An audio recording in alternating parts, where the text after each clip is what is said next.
Muy bien. Buenos días a todos. Muchas gracias por acompañarnos aquí al coloquio del Departamento de Física del CIMBESTAF. Hoy tenemos como invitado al doctor Horacio Martínez Valencia. Voy a hacer una breve presentación de él, su trabajo. El doctor Horacio Martínez Valencia es investigador titular en el Instituto de Ciencias Físicas de la UNAM desde 1987, en aquel momento Laboratorio de Cuernavaca del Instituto de Física. Realizó sus estudios de licenciatura, maestría y doctorado en física en la Facultad de Ciencias de la UNAM y un postdoctorado en la Universidad de Wesleyan en Estados Unidos, en donde también fue profesor asociado del 95 al 96. Entre sus líneas de investigación se encuentran el diagnóstico de plasmas fríos, plasmas atmosféricos, el estudio y caracterización de la modificación superficial de metales y polímeros producida por plasma, la síntesis y caracterización de moléculas y nanopartículas, así como el estudio teórico experimental de interacciones ion-átomo-ion-molécula. Es nivel 3 del SNI y ha recibido múltiples reconocimientos por su destacada calidad docente y productividad, además de ser miembro numerario de la Academia de Ciencias de Morelos y miembro de la Academia Mexicana de Ciencias, así como de distintas comisiones nacionales e internacionales, y evaluador de revistas como Applied Software Surface Science, ISD, Journal of Physics P y D, Plasma Science and Technology, la RMF, entre varias otras más. Sin tener las cifras actualizadas, ha graduado alrededor de 37 estudiantes de licenciatura, 12 de maestría y 10 de doctorado. Ha publicado más de 120 artículos científicos, entre muchos otros reportes especializados y artículos divulgativos. Sin duda, merecido ganador del premio 2021 al desarrollo de la física en México por la Sociedad Mexicana de Física. Muchas gracias de nuevo, doctor Horacio No, Martínez, gracias. por acompañarnos aquí. Gracias. Y le cedo su palabra para su presentación. Gracias, Iván, y gracias a todos ustedes por la invitación. Bueno, voy a platicarles un poquito de lo que hemos estado haciendo en el laboratorio desde hace, ¿qué será? Como 10 años. Y esto es prácticamente, hemos avanzado, porque empezamos con plasmas a baja presión y ahorita estamos con plasmas a presión atmosférica. Voy a sintetizar mi plática con los conceptos básicos de cómo se forma el plasma, las fuentes de plasma, algunas aplicaciones de los plasmas, que en este caso lo que voy a hacer es darle la aplicación al tratamiento de polímeros, algunas conclusiones, avances que yo creo que son importantes con esta tecnología de plasmas a presión atmosférica y algunos retos y desafíos de las mismas. Entonces, nosotros sabemos que los estados de agregación de la materia son 3, los cuales estamos inmersos y que son los comúnmente con los que convivimos, que son los sólidos, los líquidos y los gases. Pero ya hace mucho tiempo, como por el año de 1930, la UMIR en sus experimentos empezó a ver que había otro estado natural, otro estado de agregación, y ese le denominó el plasma. Y esto lo podemos nosotros generar a través de suministrarle energía, ya sea eléctrica, térmica, luminosa o nuclear, precisamente a cualquier estado de agregación. Y a través de ese suministro de energía, pues va a cambiar su estado. Entonces, podemos empezar de sólido, después a líquido, después a gas y después a plasma. Comúnmente esta energía, cuando está en estado gaseoso, se va precisamente a romper los átomos y las moléculas y formar electrones y partículas positivas. Algunas de ellas no alcanzan, no se tiene la energía suficiente como para ionizarlas todas, y entonces a este conjunto de partículas que son positivas y negativas y neutras es lo que se le conoce como el plasma. Entonces, ¿cómo se forma el plasma? Bueno, la forma tradicional con la que se forman en los laboratorios es prácticamente a través de una diferencia de potencial o aplicar un campo eléctrico a una región limitada en la cual se tiene un gas fase contenido. ¿Qué es lo que uno hace comúnmente para formar este plasma? Lo único que se hace es aumentar el voltaje de tal manera que lo que se trata de hacer es inducir precisamente un rompimiento de ese gas fase, y eso va a provocar que haya partículas positivas y haya electrones, y eso va a producir una avalancha de electrones. Esta avalancha de electrones lo que va a hacer va a generar un espacio de carga en el cual va a estar contenido con cargas positivas y negativas que van a estar interaccionando con este mismo gas fase. Y esto, debido a la diferencia de potencial, lo que va a producir es una propagación de este flujo de partículas. Posteriormente, no solamente eso ocurre, ¿sí? Uno se podía quedar con esta imagen de rompimiento, se producen electrones, esos electrones interaccionan con el gas fase, se vuelven a ionizar y ahí termina el proceso. No, el proceso no termina ahí, está inmerso un mundo de fenómenos físicos y químicos precisamente en este espacio limitado de gas. Lo que nosotros hacemos es, se produce una avalancha y esta avalancha produce electrones, esos electrones interaccionan con el gas que está formado por átomos o moléculas. Como ya tienen la suficiente energía o se aceleran por el campo eléctrico, estos interaccionan con esos átomos y esas moléculas y las excitan o las pueden disociar.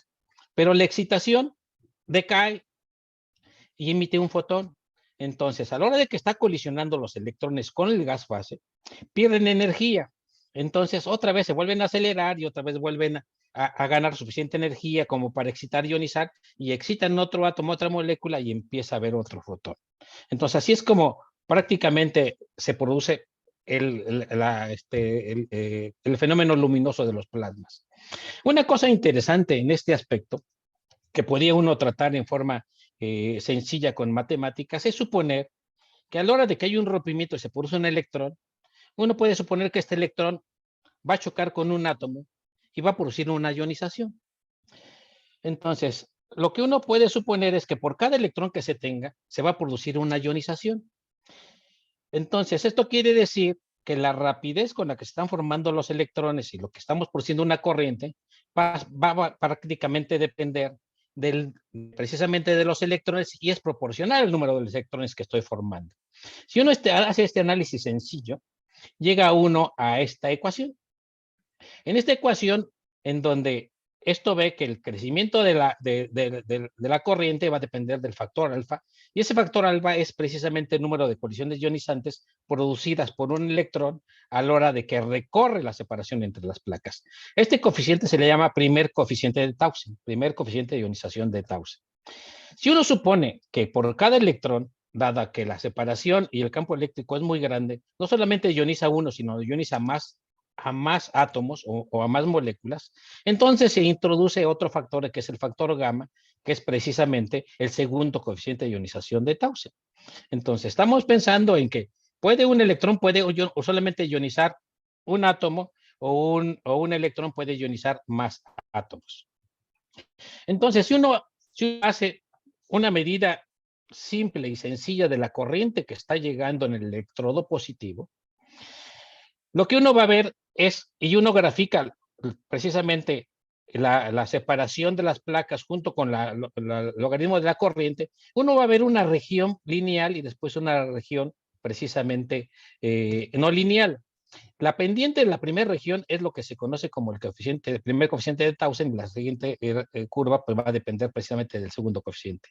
Entonces, estos experimentos comúnmente se hacen en todo el mundo y la información que da o que es útil es precisamente para estudiar los gases electronegativos.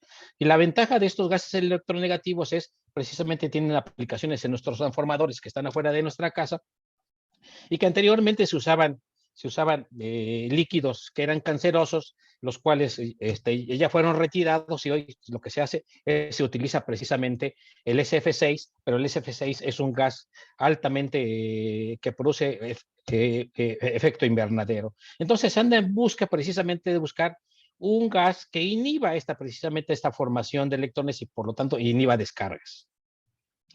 Bueno, si uno encuentra, si uno analiza esta curva, precisamente y ve precisamente cuando el denominador se hace cero, uno encuentra esta condición precisamente que se conoce como criterio de ruptura de Taussig.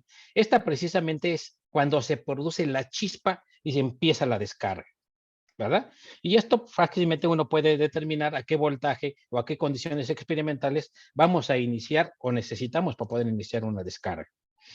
Como este primer coeficiente de Taussig es precisamente inverso, es el inverso del camino libre medio entre colisión que sufre el electrón para poder colisionar con otro átomo.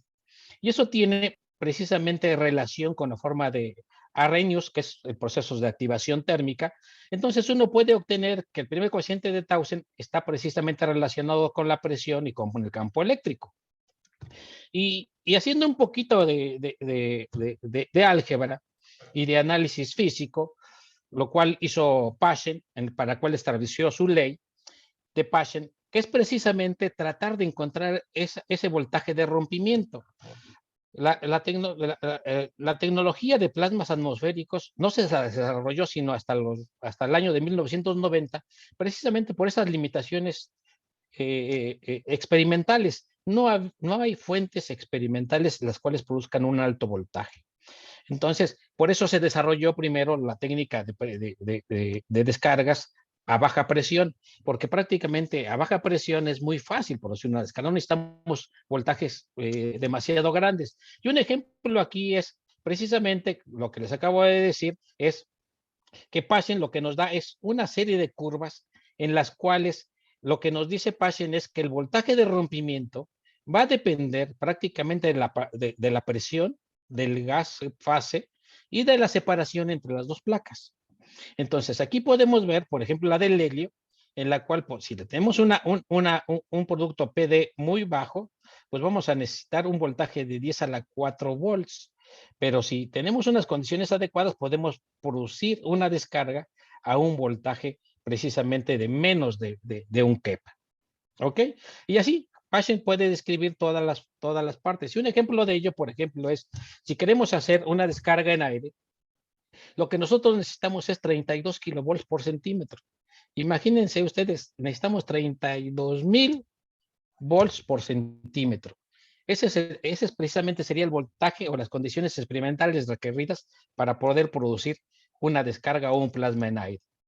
Para el helio, pues necesitamos 20 y así sucesivamente. Entonces, pues se pueden dar cuenta que anteriormente nosotros usábamos focos de neón y usábamos focos de neón porque el voltaje de rompimiento era muy poquito. Era 1400 volts por centímetro. Por eso la tecnología anterior de los tubos de descarga y todas las luminarias eran de neón porque no se necesitaba mucha corriente. Entonces, como un ejemplo, si ustedes se dan cuenta, si queríamos producir descargas a presión atmosférica, pues necesitamos una tecnología que nos dé voltajes muy, muy grandes. Por ejemplo, el SF6 necesitamos 89 kilovolts por centímetro. Entonces, para darse una idea, fíjense que un plasma atmosférico terrestre que ha convivido con nosotros desde hace muchos años, pues es el rayo, ¿sí? Se producen los rayos y uno los puede observar cuando llueve uno. Entonces, si ya les dije a ustedes que se requieren 32 kilovolts por centímetro, pues imagínense qué necesitaríamos para producir un rayo en la cual tiene una separación o una longitud del radio de 5 kilómetros. Pues precisamente los rayos tienen un voltaje de 10 a la 6 y 10 a la 9 volts. ¿Sí? Y por eso una corriente de 10 a las 5. Entonces, imagínense la capacidad eléctrica que debíamos de tener para producir estos fenómenos naturales. Precisamente por eso no es un fenómeno natural encontrar el plasma en nuestro planeta. Pero bueno, los procesos esenciales de los plasmas, y que les dije ahí que se formaba una avalancha y que el electrón chocaba con átomos y moléculas, se puede resumir prácticamente en dos partes, los procesos primarios y los procesos secundarios. Los procesos primarios son que un electrón le pegue a una molécula, a un átomo y que la ionice, o sea, produzca otro electrón y se quede un núcleo positivo. La otra es que lo excite. Entonces llega el electrón, lo excita la molécula, el átomo, y lo excita a un estado excitado y después decae y es precisamente la luz que vemos en todos los plasmas. Y la otra es que si es una molécula lo puede disociar. Ya los demás procesos que son el de neutralización, la emisión de luz o la recombinación o la interacción son los que van a servir precisamente para ayudarnos a hacer aplicaciones de estos plasmas en diferentes sistemas. Bueno, ya les dije que el plasma es un sistema cuasi neutro y está formado por una amplia gama de partículas. Como podemos ver, está formado de iones positivos, de iones negativos, de electrones, de átomos estables, de átomos, radicales libres y también fotones. Y estos fotones también juegan un papel importante en las aplicaciones, porque prácticamente, dependiendo del gas que nosotros tengamos, va a haber fotones en la región de ultravioleta, y precisamente hay muchos plasmas que sirven para desinfectar o para matar bacterias, ¿no? Como se los voy a presentar en los avances que tenemos. Otro tipo de clasificación que se tienen de los plasmas es que los podemos clasificar de manera termodinámica. Los plasmas, por ejemplo, los de alta tecnología, que pueden ser los láseres de alta potencia o los mismos tokamaks o los reactores de fusión, son plasmas en equilibrio térmico. En esos prácticamente la temperatura de los electrones, la temperatura de los iones y la temperatura del gas es la misma, ¿sí? Y para eso se requiere precisamente de mucha energía para lograr ese tipo de plasmas. Después vienen los plasmas de baja energía, que esos son los que prácticamente tenemos acceso y ya podemos modificar, que son los plasmas precisamente térmicos, que están en un estado cuasi en equilibrio, y están en cuasi equilibrio porque la temperatura electrónica casi es igual a la iónica y a la del gas, no son la misma. Y eso yo creo que todo el mundo lo ha visto, porque se ha visto y pasado por una herrería, ha visto cómo soldan. Entonces, cuando están soldando ventanas o puertas, están produciendo un plasma que se conoce como plasma de arco. Y otros también como plasma de antorcha o plasma de radiofrecuencia. Y después vienen los plasmas térmicos, que esos son los más útiles y los que realmente puede uno extraer y tener muchísimas ventajas, que son aquellos en los cuales la temperatura electrónica es mucho más grande que la temperatura iónica y la temperatura del gas. Y esto precisamente permite que, como hay mucho gas y hay pocos electrones, el sistema que está en tratamiento no se vea modificado. Y para eso son los plasmas luminescentes, los plasmas corona y los de barrera dieléctrica, y los plasmas atmosféricos que los voy a mencionar antes. Entonces, fíjense, aquí nada más les voy a poner una comparación precisamente entre las caracterizaciones que uno puede observar únicamente y caracterizar de los dos tipos de plasmas, los plasmas a baja presión y los plasmas a presión atmosférica. Los plasmas a baja presión empiezan con una región que los que les platiqué y donde se analiza precisamente el primero y segundo coeficiente de Tausen, es precisamente en esta descarga Tausen. Esta descarga es oscura. Aquí todos los fenómenos físicos solamente me producen ionización, no me producen excitación. Después viene cuando precisamente empieza a los electrones a producir una excitación, vienen y se presenta a la región de descarga luminosa, de luminescencia normal. Y después viene precisamente la normal, y después, si le seguimos aplicando corriente, viene lo que se conoce como corriente en arco. Y lo mismo ocurre para los plasmas a presión atmosférica.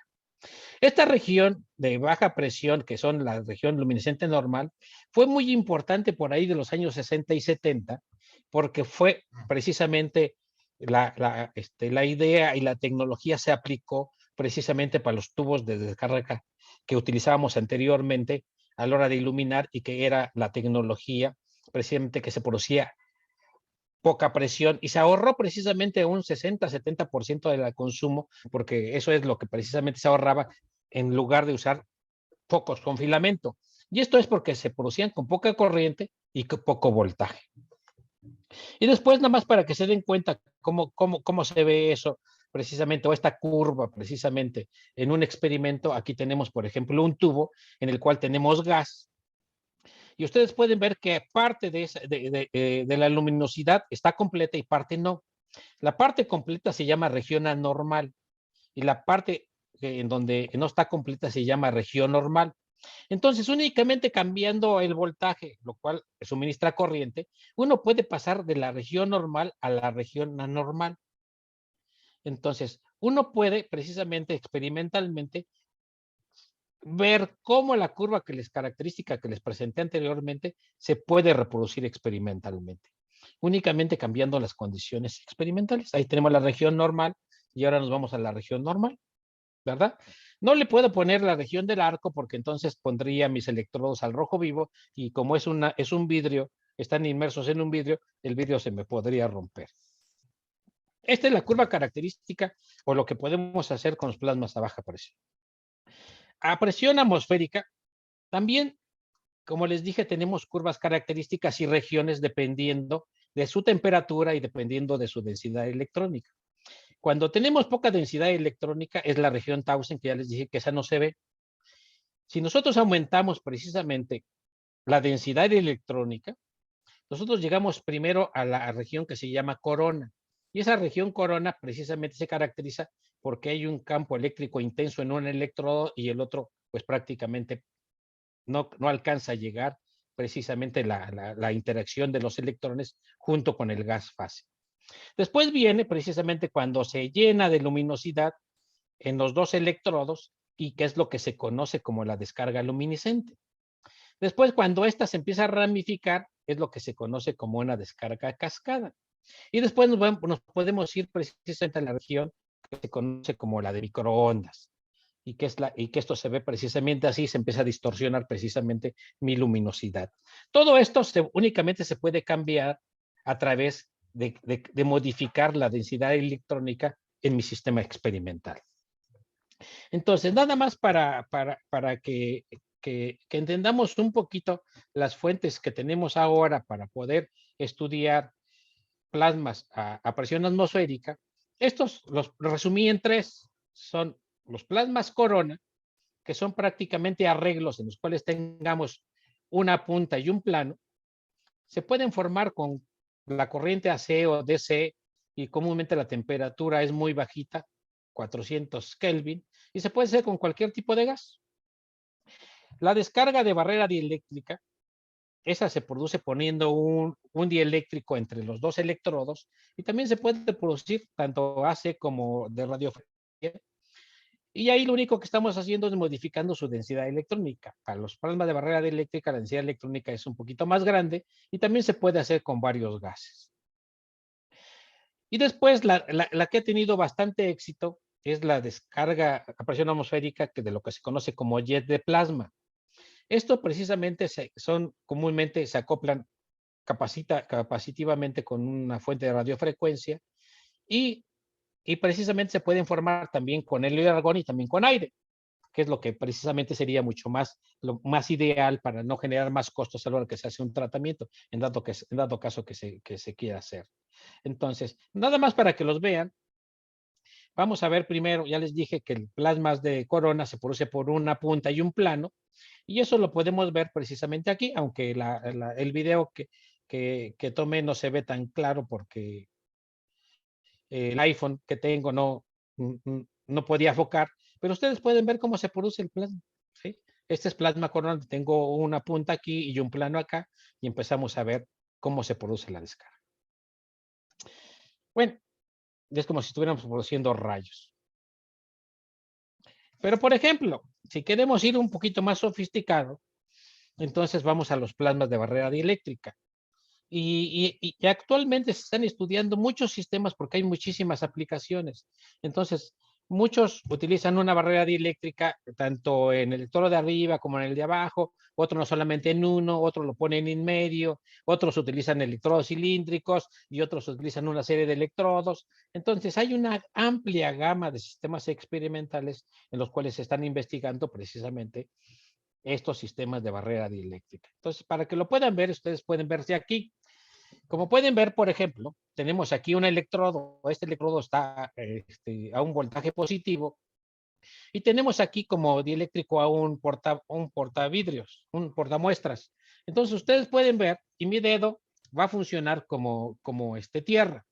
Entonces, ustedes pueden ver que a la hora de que pongo mi dedo, se está formando precisamente un plasma atmosférico, el cual yo puedo tocar porque estoy inhibiendo la potencia del plasma con el portamuestras. Entonces, el daño que voy a sufrir en mi dedo, pues es nulo, pero precisamente va a desinfectar mi dedo porque esa luz que ustedes ven es radiación ultravioleta y eso va a hacer que mi dedo pues se limpie. Entonces, pues claro, para hacer esto, pues tuvimos que sacrificar a 2, 3 alumnos que fueron ahí voluntarios, pero bueno, todo por la ciencia, ¿no? Y aquí vemos, por ejemplo, otro sistema también idéntico, nada más que para que lo vean, este es más intenso. Ustedes pueden ver cuando meto el portamuestras, el plasma se inhibe y cuando no está el portamuestras, el plasma es muy puntual. Entonces, si queremos hacer tratamientos, por ejemplo, a polímeros, pues prácticamente los vamos a quemar, ¿no? Y eso es lo que comúnmente ocurre. Entonces, bueno, ahora los plasmas de JET. Los plasmas de JET, su sistema es bien práctico. Tenemos un electrodo central y tenemos lo tenemos adentro de un cilindro, el cual es el otro electrodo, y por en medio lo que vamos a hacer es hacerle pasar un gas. El gas fase que nosotros queremos, con el cual queremos producir nosotros nuestro plasma. Entonces, a la hora de que pase el gas y sale, lo que va a producir es precisamente un jet de plasma, ¿sí? Por eso se llama jet de plasma, produce una flamita que sale de la boquilla de mi generador. Entonces, para que lo vean, aquí lo tienen, ¿sí? Aquí tengo, no es un encendedor ni nada, es un jet de plasma. Entonces, ustedes pueden ver que está cambiando precisamente la distancia de la luz. Eso se logra únicamente cambiando el flujo de gas. Le aumento el flujo, se hace la flama más grande, le disminuyo el flujo, se hace más chica. Entonces aquí lo pueden ver y se puede ver mucho más sencillo, en el cual con un sistema experimental hechizo, el cual pues es muy sencillo, ¿no? Es una jeringa junto con dos alambres y únicamente aplicamos una diferencia de potencial y podemos hacer que la flama se haga más larga o más delgada. También podemos poner el dedo, por supuesto, que estos no son tan intensos, entonces no nos van a hacer absolutamente ningún daño.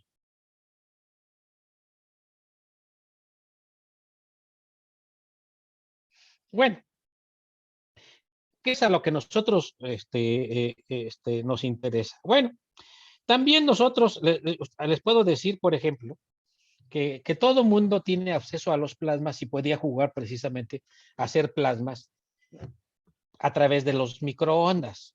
Entonces, y hay muchísimos plasmas que nosotros podemos hacer y uno que precisamente está en la red es un plasma que se puede hacer utilizando el microondas de nuestra casa. Entonces, ¿qué es lo que ocurre? El microondas produce un campo eléctrico de alta frecuencia, que es aproximadamente 2.45 gigahertz, el cual no afecta a los átomos neutros ni a las moléculas. Lo único que hace es mover a las partículas más ligeras, que en este caso es los electrones. Y lo que hace es que los electrones anden para un lado o para otro, porque son muy ligeros, y son precisamente los que van a transferir energía precisamente a nuestros alimentos. Entonces, vamos a ver, por ejemplo, fíjense que aquí tenemos el video en el que meten una uva partida a la mitad y prende uno el microondas y después de unos segundos, pues se forma precisamente un plasma de microondas, ¿sí? Uno lo podía dejar ahí, pero ya ven que la curiosidad científica es mucha. Y entonces yo hacía ese experimento aquí para hacer las demostraciones y siempre me peleaba con mis colegas porque me decían que la mejor técnica de producir o hacer este experimento es partiendo la uva. Y, y yo les decía, bueno, ¿por qué partiendo la uva? Pues sí tiene sentido porque la uva a la hora que la parte produce su líquido y a lo mejor el líquido es el que precisamente el que se evapora primero y es el que produce el plasma, ¿no? Bueno, pues no estaba uno tan equivocado, ¿no? Pues recientemente salió un artículo publicado en el cual se hicieron la misma pregunta que nosotros y hicieron un experimento. Entonces, primero pusieron una uva partida a la mitad. Y eso fue lo que ocurrió, fíjense. Y después pusieron otras uvas en la cual no las partieron a la mitad, sino las dejaron ahí y encendieron el horno de microondas. Y fíjense cómo se produce el plasma, ¿sí? Y entonces el plasma se inhibió precisamente después de que las cáscaras de la uva se eliminaron. Entonces, bueno, lo que yo les quería platicar es, bueno, ya vimos qué tecnologías de plasma tenemos. Y entonces yo lo que siempre decía y veía, por ejemplo, aquí tengo muchos compañeros que hacen modificación superficial y que fueron los que realmente me han empujado a moverme de la física experimental, tratando de estudiar conceptos físicos básicos, a las aplicaciones. Y es que ellos son expertos en materiales, en metálicos y también expertos en polímeros. Y siempre lo que me decían es, vamos a modificar nuestro material, y lo que hacían era calentarlo a 1400 grados y después lo enfriaban, que hacían su revenido y recocido, que es lo que comúnmente se les llama a esas modificaciones superficiales. Y después que lo calentaban, lo sumergían en aceite, agua, o lo dejaban a presión atmosférica, y entonces la contaminación era bastante, ¿no? Entonces, esto pues ya realmente ya dejó de funcionar hace años, y ahora lo que se conoce o lo que se utiliza es precisamente la técnica de plasmas, precisamente porque la ventaja que nos presenta esta técnica de plasmas es que son sistemas muy reactivos. Y estos sistemas muy reactivos tienen componentes que pueden superar significativamente las tecnologías químicas convencionales. La energía que uno puede proporcionar o tiene con los electrones son invaluables. Otra cosa interesante de esos plasmas es que producen muy altas concentraciones de especies químicas altamente activas y energéticas. Y uno puede hacer uso de precisamente de estas especies químicas para hacer ya sea o tratamientos o modificaciones superficiales. Bueno, si queremos hacer eso, pues ¿qué es lo que le va a hacer el plasma material o a mi sistema con el cual voy a interaccionar? Si tengo un sistema sólido, lo que va a hacer mi plasma a la hora de que interacciona con mi material es que lo puedo erosionar, ¿sí? Voy a desprender partículas y las voy a recombinar con mi gas fase. Otra cosa que puedo hacer con mi plasma es que tengo ahí moléculas activas, radicales libres activos, y lo que van a hacer es que esas van a estar expuestas al plasma y pueden ser absorbidos por la superficie. Entonces podemos producir un proceso de absorción. La otra puede ser un proceso de deposición, y es lo que se conoce como la técnica de plasmas para depositar películas delgadas con aplicaciones ya sea en celdas solares o en otros sistemas electrónicos. Otra cosa que puede ocurrir es que haya sputtering, ¿sí? Que removamos material de la superficie y eso se recombine con mi plasma. Y otra cosa que si queremos utilizar con polímeros, pues estos radicales libres pueden interaccionar con ese polímero y pueden producir o formar otras cadenas de polímeros, ¿sí? Entonces, las aplicaciones, como les acabo de decir, pueden ser varias, pueden ser tratamiento de polímeros, tratamiento de sustancias sólidas, tratamiento de películas delgadas y otras aplicaciones que les voy a mencionar después. Entonces, por ejemplo, aquí tenemos un ejemplo de un tratamiento de un sólido. En lugar de hacer un tratamiento como lo hacía yo, calentando en una mufla o en un sistema a altas temperaturas, yo lo que puedo hacer es el tratamiento a través precisamente de con este plasma. Y ese precisamente es lo que acabamos nosotros de ver, ¿sí?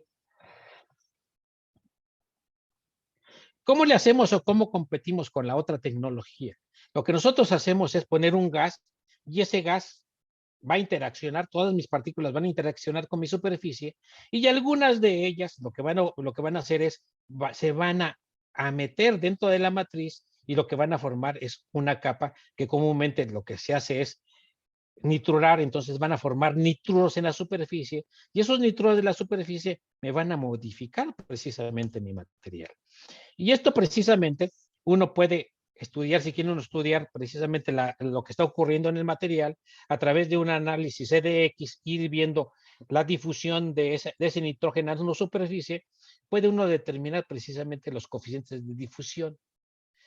Pero si uno quiere precisamente ver las modificaciones de ese material mecánicas, uno puede ver que siempre se tiene una mejora notable de la dureza, la resistencia al rozamiento, la impermeabilidad, la conductividad, las propiedades ópticas, y podemos cambiar casi varias propiedades o casi todas sus propiedades para bien o para mal del material. Bueno, pero eso es lo que ocurre a bajas presiones.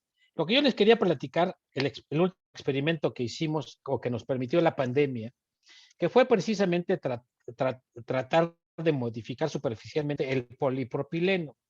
Entonces, nosotros teníamos una fuente de plasma y lo que queríamos era tratar de ver si modificamos el propileno de tal manera que pudiéramos mejorarlo para poder darle una aplicación más decente. Poderlo utilizar en botellas, poderlo utilizar en bolsas o cualquier otra alternativa. Hasta en prótesis, que también hemos estudiado otro tipo de polímeros con esas aplicaciones. Entonces, siempre que da uno pláticas o siempre que va a un otro lado, lo primero que le preguntan es, ¿qué tan caro es? Entonces, pensando en esto, siempre les digo yo, pues vamos a hacerlo lo más fácil y lo más barato que se puede, ¿no? Y más que estamos en época de austeridad, pues comprar nitrógeno, comprar argón, comprar otro tipo de gas, pues sale muy caro. Y a veces no tiene uno los recursos necesarios. Entonces, lo primero que les digo es, vamos a intentarle con aire. El aire que tenemos en nuestra atmósfera. Y comúnmente ese aire es un aire húmedo que está constituido por 79% de nitrógeno y por 20% de oxígeno. Y después tiene trazas de elementos del 1%. Entonces, nuestra fuente de voltaje es una fuente de 40 kilovolts a 40 kilohertz y nuestra fuente suministra un voltaje de 25 miliamperes. Nosotros podemos modificar precisamente la distancia entre la salida de nuestro plasma y donde vamos a poner nuestro polímero. Conforme lo pongas más cerca, pues la interacción ser más fuerte. Entonces la modificación puede dañar el polímero. Entonces esto ya lo tenemos perfectamente estudiado y de alguna manera caracterizado. Perdón. Entonces, nosotros sabemos que a una distancia de 2 centímetros podemos trabajar muy bien y lo único que vamos a hacer es modificar nuestro polímero de cierta manera, que vamos a ver más adelante. Entonces, como les decía, si nuestro plasma, pues vamos a tener pues muchísimas partículas que se van a formar de manera primaria por el gas fase que tenemos, y después también vamos a formar electrones y muchísimas otras especies que son conocidas como especies reactivas de oxígeno y nitrógeno. Entonces, vamos a ver qué especies precisamente podemos producir con estos gases o con este aire que tengo ahí. Bueno, las especies químicas cargadas que se producen o que se producen ahí, todas van a venir precisamente del nitrógeno y todas van a venir precisamente del oxígeno. Entonces, como están interaccionando con los electrones, se va a producir N2 más, que se puede recombinar con el N2 y me va a formar N4. El oxígeno me va a producir O2, pero se puede recombinar con el O2 y me va a producir O2 menos y después ionizar. Y así sucesivamente. Tengo aquí una amplia gama de reacciones en las cuales me va a producir partículas cargadas, tanto positivas como negativas, que dependiendo de lo que yo quiera analizar, pues me va a ayudar precisamente para hacer el proceso o fenómeno que yo quiero realizar. Lo interesante está en la química de los radicales libres, porque estas dos especies producen una serie de radicales libres interesantes. Uno de ellos precisamente es que empezamos con el nitrógeno y empezamos con el oxígeno, y esa produce una serie de cadenas que nos van a llevar a la formación de OH. Este OH es bien importante en la química porque precisamente es el que produce en los procesos de oxidación avanzada. Y esos OH se producen precisamente por medios químicos. Aquí los podemos producir por medios de una manera sencilla a través de un plasma y tenemos una gran cantidad de ellos. Otra cosa que podemos tener es producir el H2O o el O2 en su estado metestable, y eso nos va a ayudar precisamente a realizar las modificaciones o los tratamientos que nosotros queramos. Por ejemplo, nada más para hacer un resumen de lo que les acabo de decir, las especies reactivas del oxígeno serían prácticamente el OH, el CO3O2 o el peroxil, el dióxido de carbono, el alcoxilo y el cingulete del oxígeno. Y también hay radicales, hay partículas que no son radicales. Pero lo interesante es también que para las aplicaciones, por ejemplo, biológicas, para el tratamiento de tumores o de células, se producen radicales que son el NO o el NO2 o el NO3, y estos van a ser los que me van a romper las células cancerosas y van a interaccionar con los péptidos y las demás sustancias biológicas. Bueno, vamos a regresar un poquito a lo que teníamos planteado. Lo que nosotros tenemos planteado es producir un plasma, interaccionar nuestro polímero y observar qué le está ocurriendo al polímero. Nada más como un chequeo rápido y precisamente para poder caracterizar de forma sencilla, aunque es burda, nuestro plasma, es poner un espectrómetro y tratar de analizar las especies que está formada o que está formado mi plasma. Precisamente ese espectro de emisión es el que tengo yo aquí. ¿Sí? Entonces podemos ver que tengo OH, tengo N2, tengo N2 más y tengo oxígenos. Este análisis sencillo me permite a través de 2 líneas de emisión poder determinar experimentalmente la densidad electrónica y la temperatura electrónica, en donde ustedes se pueden dar cuenta que es de 0.36 CBs, lo cual pues prácticamente no va a dañar mi superficie, pero eso me va a permitir formar muchos radicales libres que son los que me van a interaccionar con ellos. Y uno de ellos es el OH. Entonces, alguien me puede preguntar, ¿y dónde están todas las especies neutras y todas las especies radicales libres que tenías y que mencionas anteriormente? Como ya les dije, esta técnica es muy burda. No veo las otras especies porque la resolución de mi aparato no es muy buena, pero puedo ver prácticamente las más elementales y las más intensas que puedo yo observar. Entonces, bueno, a la hora de que estas partículas interaccionan con mi polipropileno, que es una cadena de CH2, CH y CH3, y lo único que tengo es una cadena de ellos, de esta molécula, lo que va a ocurrir es que van a interaccionar mis partículas y van a estar pegándole a mi superficie y va a ocurrir un fenómeno físico químico ahí, ¿verdad? Entonces, después de haber realizado el experimento, lo único que hice fue tratar mi material a diferentes tiempos y después lo que hicimos fue tratar de analizar y ver qué tipo de modificación o qué tipo de análisis o qué tipo qué estaba ocurriendo con mi material.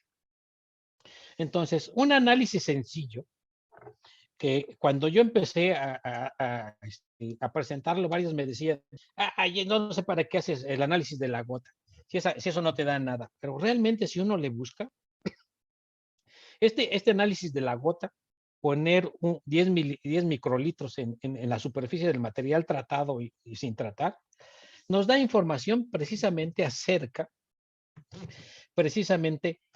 de la componente polar y la componente dispersiva que me hacen que se forma esa gota. En pocas palabras, la tensión superficial.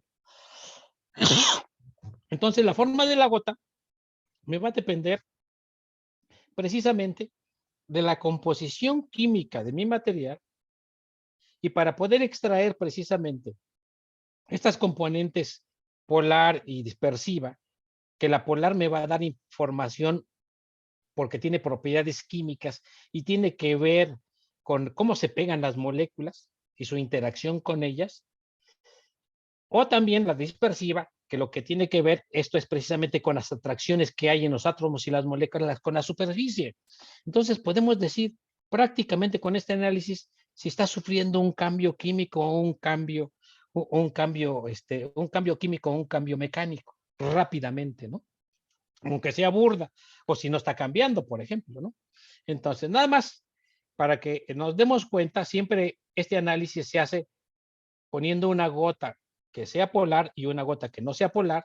Entonces, y a partir de ellas, utilizando el método de Owens, uno puede deducir precisamente la energía de superficie y la componente polar y la componente dispersiva.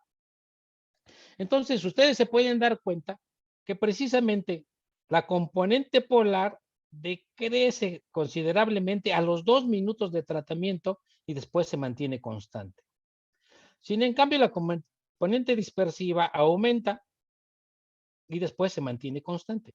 O sea, rápidamente podemos darnos cuenta que inicialmente tenía un ángulo muy grande y después del tratamiento esa gota se empezó a dispersar sobre la superficie del polímero, garantizándonos que estamos haciendo un cambio, ¿sí? Aquí únicamente lo que estamos analizando es que si hay un cambio y hay una cierta modificación y estamos cambiando las componentes polares y dispersivas de nuestro material. Bueno, para hacer un análisis más fino, lo que hicimos nosotros fue hacer un análisis FTIR, que únicamente nos va a decir qué tipo de enlaces estamos nosotros encontrando en la superficie. Entonces podemos ver que en la curva tratada, pues prácticamente es una curva lineal, ¿sí? Con un pequeño pico aquí. Pero después de 2 minutos de tratamiento, podemos ver que ya hay presencia de OH y ya hay presencia de un enlace CO. O sea, este OH ya se incrustó en la superficie de mi material y este CO también se incrustó en la superficie del material. A 5 minutos podemos ver que la intensidad de los OHs pues es más, así como la intensidad de los COs. A 8 minutos de tratamiento podemos ver que ya tenemos precisamente alguna incrustación de estos nuevos enlaces en la superficie de mi material. Entonces, una cosa interesante es, ya vimos que sí estamos modificando nuestro material, estamos nosotros introduciendo nuevos enlaces, que estos enlaces, pues vamos a ver si son para bien o para mal, pero al menos ya estamos realizando una modificación superficial, ¿sí? Entonces, si nosotros hacemos un análisis precisamente de fuerza atómica para ver cómo está cambiando la rugosidad de mi sistema, lo que nosotros podemos ver aquí, por ejemplo, mi polímero pues tiene ustedes pueden ver que casi ni siquiera es homogéneo y eso hace que mi gota de alguna manera sea un ángulo de contacto muy grande. Pero conforme voy haciendo el tratamiento, a 2 minutos de tratamiento, a 5 minutos de tratamiento, a 8 minutos de 30, a 10, la superficie de mi material se va haciendo mucho más suave. Y esto ocasiona que de alguna manera, precisamente que mi gota tenga un ángulo de contacto distinto, ¿verdad? Este tipo de análisis me puede hacer, precisamente podemos extraer de ahí qué tanto cambió la rugosidad de mi sistema a la hora de mi tratamiento. Y si hacemos ese análisis, lo que encontramos nosotros es que efectivamente, como lo vimos en las imágenes anteriores, la rugosidad disminuye notablemente con 2 minutos de tratamiento y únicamente se modifica un poco conforme pasan el tiempo de tratamiento. Pero lo interesante aquí y lo que nosotros queríamos de alguna manera hacer era tratar de ver si hacíamos algún cambio mecánico en nuestro polímero. Si lo quisiéramos aplicar, por ejemplo, para usar bolsas o para usar envases, pues tenemos que de alguna manera modificar precisamente su dureza o su microdureza. Entonces hicimos un análisis de microdureza y lo que encontramos es precisamente sin tratamiento tenía aproximadamente como 96 Vickers. A 2 minutos de tratamiento, pues casi la dureza había aumentado como un 40%. A 5 minutos aumentó también como a unos 130 y después a los 8 minutos decayó y después a los 10 minutos aumentó otra vez su dureza. Entonces sí estamos haciendo un cambio mecánico, no solamente un cambio químico, sino estamos modificando nuestro material para poderles encontrar alguna aplicación. Entonces, ¿cuál es la explicación? ¿Por qué mis análisis de FTIR estamos detectando OH, estamos detectando CO? ¿Qué es lo que está pasando? Pues ya los detectamos, de alguna manera se metieron, pero ¿cómo se metieron? ¿No? ¿Cuál es la explicación que se tiene precisamente para hacer qué está pasando en la superficie? Bueno, como ya les mencioné, en nuestro gas que teníamos oxígeno, teníamos OHs. Estos OHs están interaccionando en mi superficie de mi polímero. A la hora de que interaccionan, esto se introduce y interactúan con los átomos o moléculas precisamente de mi polímero, tratando de adherirse de alguna manera o de formar de compuestos en la superficie. Y algunos reaccionan y hay algunos que regresan y otros que regresan en diferente forma. ¿Qué procesos están ocurriendo? Bueno, por ejemplo, el oxígeno, a la hora que interacciona precisamente con mi polímero, lo que está ocurriendo es que los átomos de oxígeno atraen el hidrógeno que está aquí y forman precisamente un radical alquilo y un radical OH y se adhiere precisamente al polímero. Otro proceso que está ocurriendo a la hora de que estoy interaccionando con mi plasma es que ese OH que estamos produciendo interacciona otra vez con mi polímero y lo que se hace es que ahora el OH se siente atraído por el otro hidrógeno que tiene al lado del polímero y lo que forma es un radical alquilo y un HO que sale hacia afuera de la superficie. Posteriormente, estos OHs, con los radicales alquilo y carbonilo, dan como resultado, pues, alcoholes y ácidos. Y esos precisamente son los que nosotros observamos precisamente en nuestro análisis FTIR. Así es precisamente como van interaccionando con la superficie, se van adhiriendo al polímero y se están formando estos alcoholes y estos ácidos en la superficie que nosotros podemos ver con este análisis FTIR. Entonces, es una comprobación precisamente de los procesos químicos que están ocurriendo a la hora que estoy interaccionando mi plasma con la superficie. Bueno, como podemos dar cuenta y espero haberlos convencido, estos tratamientos atmosféricos son una buena alternativa, que no son contaminantes y son de muy bajo costo. Siempre me dicen, son tan caros, ya les dije, utilizamos aire. Las fuentes se pueden comprar de China y cuestan aproximadamente como 4,000 o 5,000 pesos. Y ya pueden ver que el jet pues puede ser hechizo y eso pues no tiene ningún problema. Ustedes pueden darse cuenta que podemos hacer modificaciones tanto de mojabilidad como de dureza, y no solamente eso, también son de fricción y que los cuales podemos aplicar tanto en bolsas, botellas o en autopartes. Esto fue el trabajo precisamente de un estudiante de maestría que tengo, con el cual hicimos 2 publicaciones. Pero yo lo que les quiero platicar, que también hemos hecho otro tipo de tratamientos, los cuales hemos tenido gran éxito. Por ejemplo, en aguas residuales, aquí tenemos en Morelos un problema. Tenemos en la zona oriente una zona textil junto con una zona agrícola. Entonces, la zona textil usa colorantes que tienen ahí un sistema de tratamiento que lo tienen ahí cuando los van a revisar, ahí ven que se están tratando, pero después los echan a la fuente, y ese afluente se va precisamente a la zona agrícola. Entonces, es un problema muy grave. Entonces, lo que nosotros hemos tratado de hacer es tratar precisamente de remediación de agua con tinte, tratarlo de alguna manera, hacerlo útil para la industria agrícola, precisamente con tratamiento por plasma. Y lo hemos hecho con bastante éxito. Solamente se necesita 1 hora y media de tratamiento para que ese colorante completamente desaparezca. Todavía no lo podemos hacer potable. Todavía nos falta un poquito que nos ha costado mucho trabajo, pero al menos quitar el colorante ya se puede hacer y se puede hacer para tratamientos en la sección agrícola. También tenemos trabajos precisamente en tratamiento de plasmas con películas delgadas con aplicaciones en celdas solares, aplicaciones de básica. Hemos hecho experimentos en química atmosférica, ionosferas planetarias, en materiales ya les acabo de decir, y también en tratamiento de polímeros y polimerización también los hemos hecho.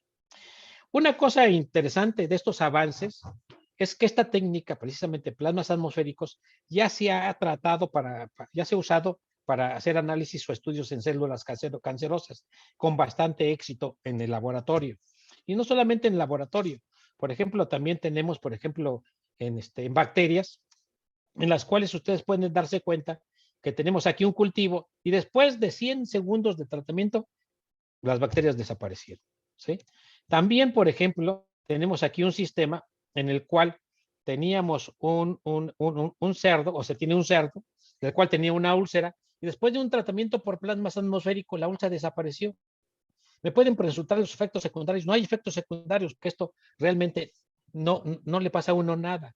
El mismo plasma produce precisamente luz ultravioleta, que eso hace que se descontamine al mismo tiempo la úlcera. Ya se está haciendo, aunque no en forma cotidiana, hacer tratamientos en el pie diabético, lo cual también funciona bastante bien. Por ejemplo, en tumores tenemos aquí un ratoncito con un tumor y después de un cierto tratamiento ustedes pueden ver que prácticamente el ratón tratado desaparece su tumor. Aquí, por ejemplo, tenemos el tumor y aquí, por ejemplo, ya lo único que le queda es la herida. Y también hay muchas técnicas y lo que yo les platiqué aquí es un poquito de lo bastante que hay, porque hay no solamente los sistemas que yo los sistemas experimentales que les puse, son los que hay muchísimos. Otros en lugar de electrodos utilizan mallas, utilizan una variedad de sistemas experimentales con tal de producir una alternativa. Y otra cosa interesante es que se ha propuesto y que no ha tenido un éxito hasta este momento es precisamente utilizar esta tecnología precisamente para el control de contaminación.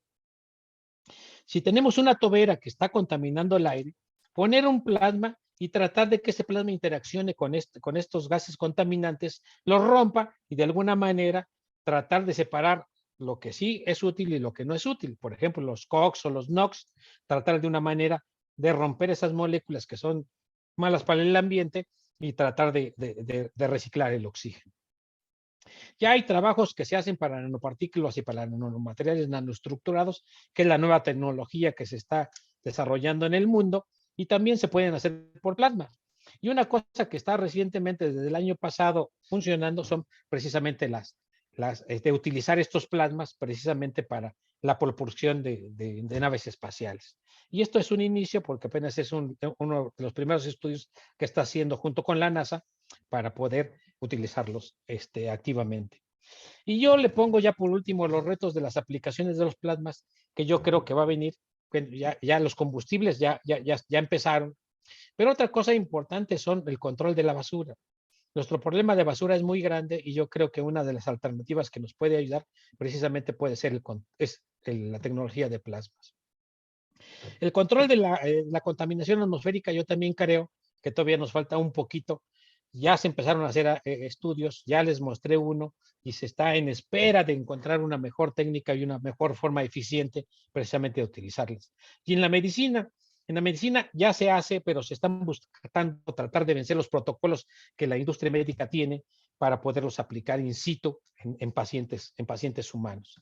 Y bueno, como ya les dije, nuestro laboratorio tiene bastantes colaboraciones. Las más importantes son las de la escuela de Halostock, que está en Morelos, y el laboratorio de física avanzada, que está en el Estado de México. Y bueno, ahí están mis estudiantes y algunos de mis colaboradores, que como les digo, no siempre es fiesta, siempre hay que estimularlos para que rindan y sean eficientes. Espero que les haya gustado. Muchas gracias. Gracias, Horacio. La verdad, muy excelente plática, muy interesante. Por favor, les pido a todos que abran su micrófono y demos un aplauso al doctor Horacio Martínez Valencia. Gracias.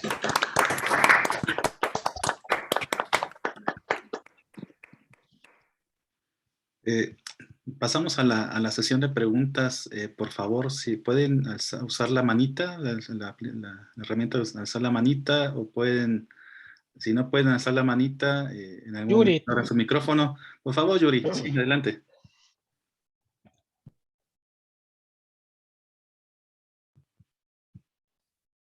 Una pregunta. Sí. Por favor, cuando posible, slide 16. No lo escuché, perdón. Página 16. 16. 16, ok. Vamos. Página 16, ok. Es donde cliente, característica cliente, voltaje. Ajá, ahí está. Ok. No, posible uno, o poco antes o poco después, o este. Sí. No, o dos características, Ahí está. este. Ok. Muchas gracias. Yo no entender. Esta dependencia, voltaje corriente, Ah, es para diferentes situaciones así es. o un experimento por una muestra, Así es. dependencia corriente voltaje. Ok, sí. Esta es la curva característica. Por ejemplo, si yo pongo argón, va a tener una curva análoga, nada más que va a estar desplazada hacia arriba o hacia abajo. Si pongo otro gas, va a tener la misma forma, va a tener la región de Tausen, va a tener la región de descarga, la normal y la de descarga en arco. O sea, esta curva característica es para todos los gases, a todos. Entiendo. ¿Sí? Entonces, Sí. mira, mucho más o menos 70 años pasada, Ajá. en el libro Premio Nobel Ginsburg, ¿Ah? estudiar en plasma fenómeno Ajá. que conecta con electrones calientes en Ajá. plasma, Ajá. que se llama característica corriente voltaje tipo S. Uh-huh. Y este típico para baja presión es Ajá. característica tipo S. Así En es. este caso tenemos instabilidad eléctrica. Uh-huh. Es el primero a estudiar Ginsburg con Gurevich, no yo, a otra persona, 70 años pasados.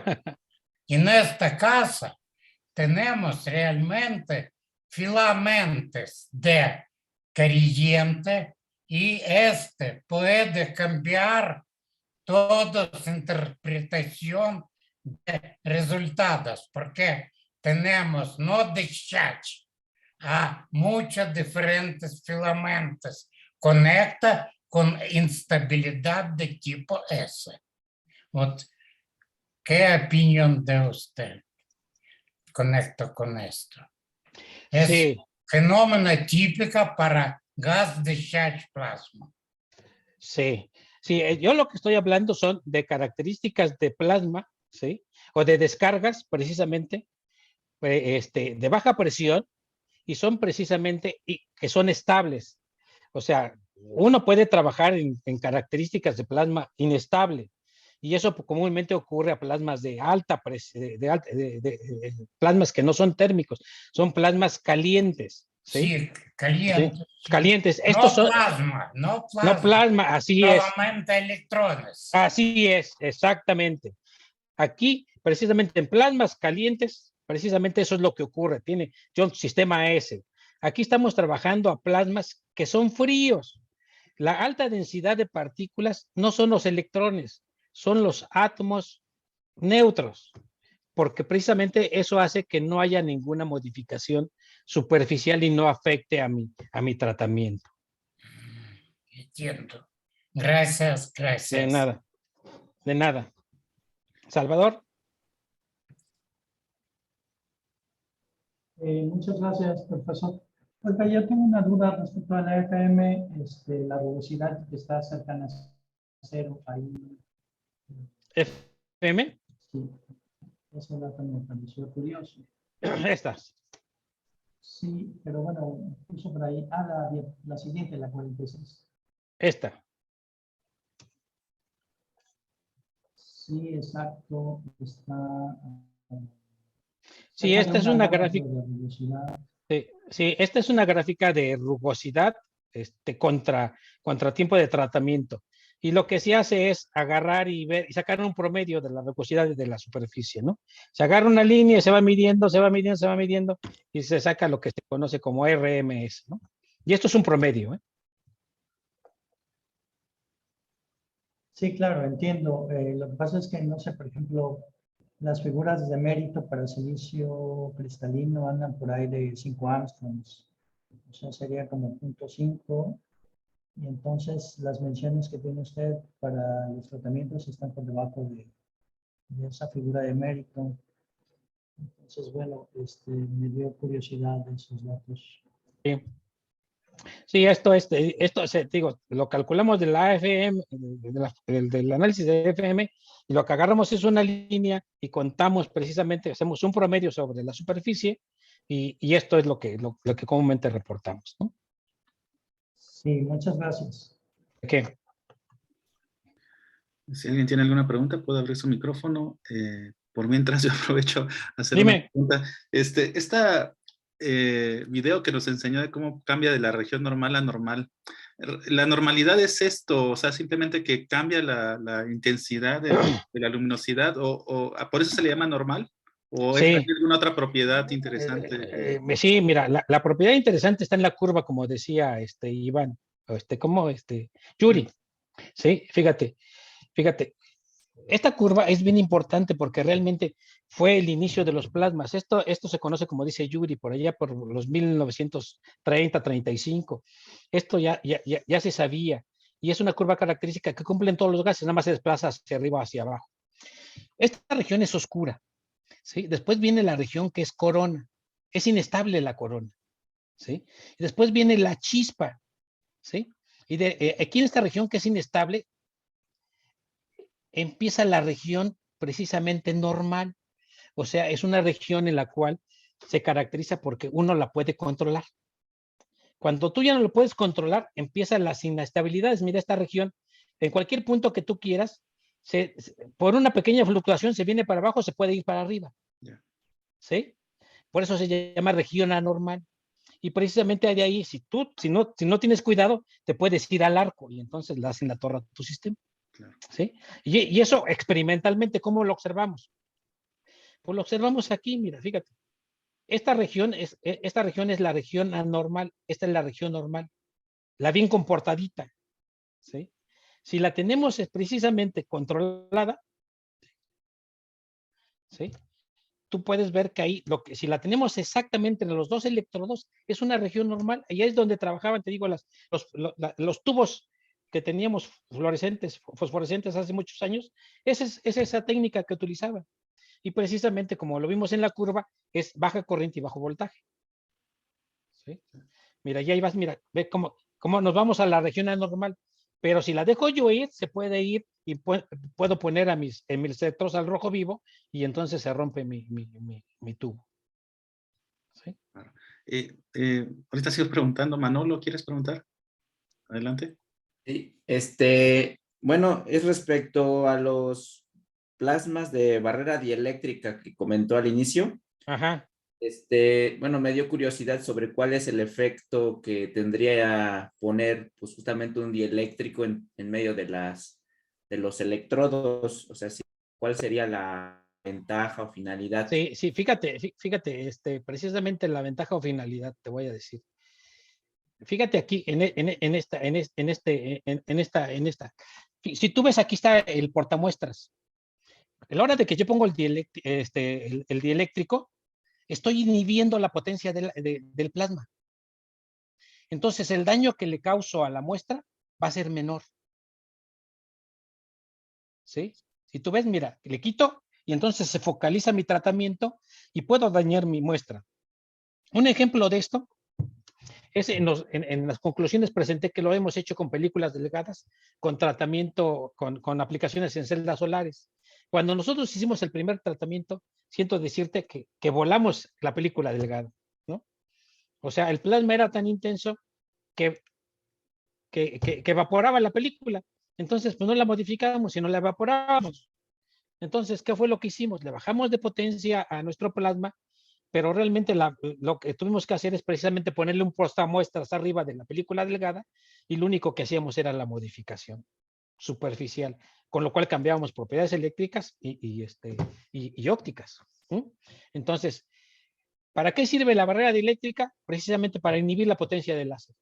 Y eso pues, es útil para diferentes aplicaciones. Ok, sí.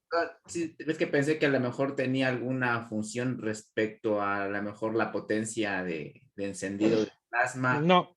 Otro detalle, y bueno, obviamente no sé si se tenga que considerar ahí, por ejemplo, el haz que atraviesa el dieléctrico si al final pues empieza a degradar este mismo dieléctrico y puede llegar a contaminar el mismo tratamiento, ¿no? Entonces, Así es, pero acuérdate que la interacción es del gas fase.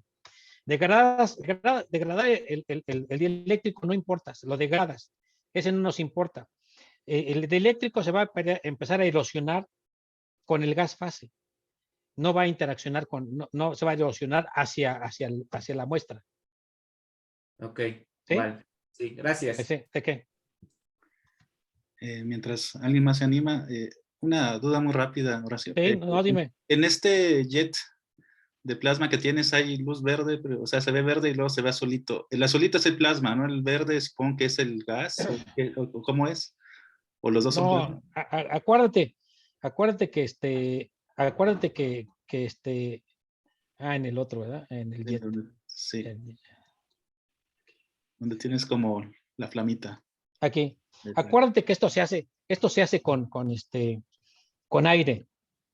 Entonces, y los electrones están interaccionando con el oxígeno y con el nitrógeno. Entonces, si tú analizas, el nitrógeno tiene líneas de emisión en el ultravioleta y líneas de emisión en el visible. Y esas líneas que tú ves de verde precisamente son las líneas de emisión del nitrógeno y el oxígeno, precisamente en la región del visible. Es más, nuestras auroras boreales, este jet es lo mismo que una aurora boreal. Si uno va al polo norte y ves nuestras auroras boreales, vas a ver luminosidades verdes que son características y precisamente luminosidades azules. ¿Por qué? Porque son precisamente la atmósfera que estoy utilizando aquí. Claro, muy claro. Sí. No veo alguna otra pregunta, entonces voy a hacer una. Tal vez la pregunta es necia, Horacio. No, dime. Pero, ¿por qué polipropileno? No, fíjate, lo que pasa es que ya hemos hecho dos tratamientos, y fíjate, lo que nosotros queremos es hacer una aplicación directa, ¿sí? Sí, fíjate, tenemos precisamente que es con el UHMB, ese fue el primer trabajo que hicimos, y ese polímero se utiliza para prótesis. ¿Sí? Entonces hicimos precisamente su modificación superficial y también lo que hicimos fue tratar de ver su desgaste o su degradación en líquidos corporales simulados. ¿Sí? Entonces lo que queremos es darle un plus a la investigación. ¿Sí? Entonces el propileno, porque se utiliza en partes automotrices y se está tratando de aplicar para hacer botellas y para hacer bolsas. Esa fue la idea. Ahorita estamos utilizando, por ejemplo, el PHB, fíjate. ¿Sí? Entonces, el PHB tiene bastantes aplicaciones porque el PHB es biodegradable, entonces se puede utilizar precisamente para parches médicos. Entonces, en eso andamos metidos ahorita. Entonces, una parte está dirigida a cuestión de materiales y también en nylon. Por ejemplo, varios desechos de la industria automovilística utilizan nylon. Entonces tú quitas tu coche y lo empiezas a desarmar y empiezas a tener muchísimas partes de nylon. El nylon tarda 100 años en degradarse. Entonces, ¿qué vamos a hacer con todo ese nylon? La industria tiene ahí lugares donde los va y los desecha. Entonces, lo que nosotros estamos haciendo es tratando de modificar el nylon y tratarlo de utilizar como adherente a un material y que sirva de protección, porque vamos a tener los 100 años y entonces que le dé precisamente alguna aplicación industrial, ¿verdad? Claro. Pero esa es la idea de estos materiales. Gracias, Horacio. ¿Tienen alguna otra pregunta el público? Los estudiantes, sobre todo. Pueden abrir su micrófono, si no les sirve la manita. Por mientras, otra vez voy a aprovechar para hacer una última pregunta mía. No, adelante. Me llamó la atención, ¿no? Estas diversas aplicaciones, en particular esta de control de agua residuales, ¿no? Y sí.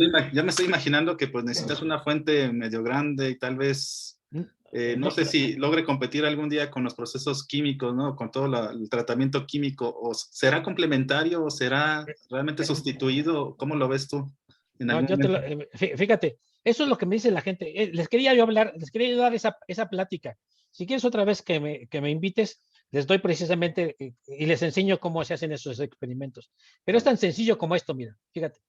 Así lo que tenemos es tan sencillo como esto. ¿Sí? Tengo una punta, ¿sí? Y suponte que hago pasar agua por aquí. ¿Sí? Y así está, el plasma está interaccionando con el agua. Y así la dejo circular 1 hora y media. Nada más. ¿Sí? Entonces, no necesitamos alta tecnología, ni siquiera un equipo tan grande. ¿Sí? Si tú ves el sistema, es ridículo. ¿Sí? Pero estamos hablando de un flujo enorme, ¿no? Cantidad Ah, enorme. no. Ah, eso es otra cosa. Acuérdate. Nosotros hacemos física básica. Sí, sí, ¿Sí? sí, sí, claro. Y nuestro sistema, lo que hemos logrado es precisamente hacer estudios de tratamientos de agua de máximo 2 litros. Ya. ¿Eh? Tenemos un recipiente de 2 litros, lo hacemos circular, y eso ya tiene el colorante, y después de 1 hora y media ya no hay nada de colorante. ¿Sí? Ahora, si lo queremos escalar industrialmente, ese ya es otra cosa. ¿Sí? Entonces, sí tenemos que utilizar una fuente grandota a lo mejor, porque acuérdate que los tubos son más grandes, y yo estoy de acuerdo contigo. Esa plática de agua la di en Puebla, y lo que me preguntaban que por qué no la patentaba y por qué no, y si esa era una solución, si era 1 hora y media de tratamiento. Yo no creo que la tecnología de plasma sea suficiente. Lo que se utiliza ahorita son técnicas de oxidación avanzada, los químicos.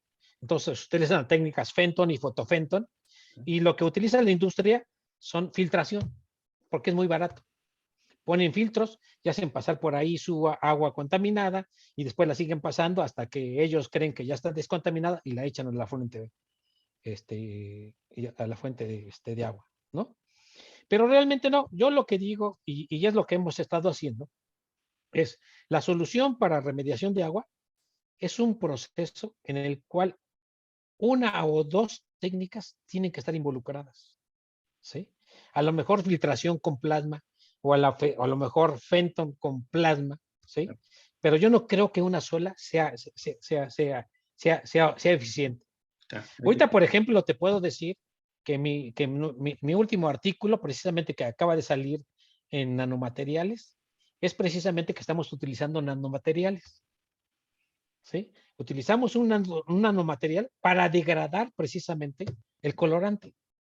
Y fue fortuito, porque como yo le dije a mi técnica, que es química, ella sabe hacer nanopartículas, entonces le dije, hazme una nanopartícula de plata y de aluminuro, ¿no? Y entonces le dije, y vamos a hacer una mezcla, vamos a utilizar nanopartículas con plasma, ¿no?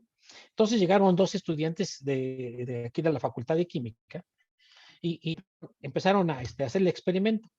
Entonces, como son alto voltaje, los estudiantes tienen un poquito de miedo, entonces tengo yo a ir a ponerles el experimento, ¿no?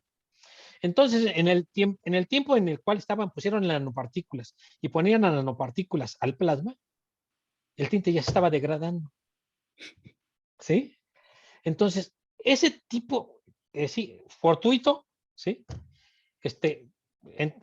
Nos garantizó que le digo, no, pues entonces hace el estudio con solamente nanopartículas. ¿Sí? Y realmente se degrada con nanopartículas solamente. Entonces es otra cosa que se puede usar, que es lo que es el siguiente paso, nanopartículas con plasma, pero para sistemas mucho más complicados, ¿no?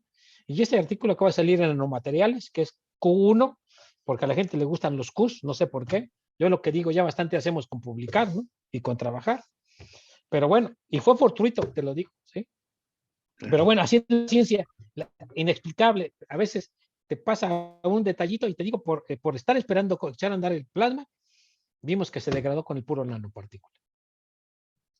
Muchas gracias, Horacio. No, gracias a ti. Gracias a ti. No veo otra pregunta, así que por favor vamos a agradecerle al doctor Horacio de nuevo por su participación por acá, por esta charla muy buena, doctor. No, Gracias. no, gracias a ti.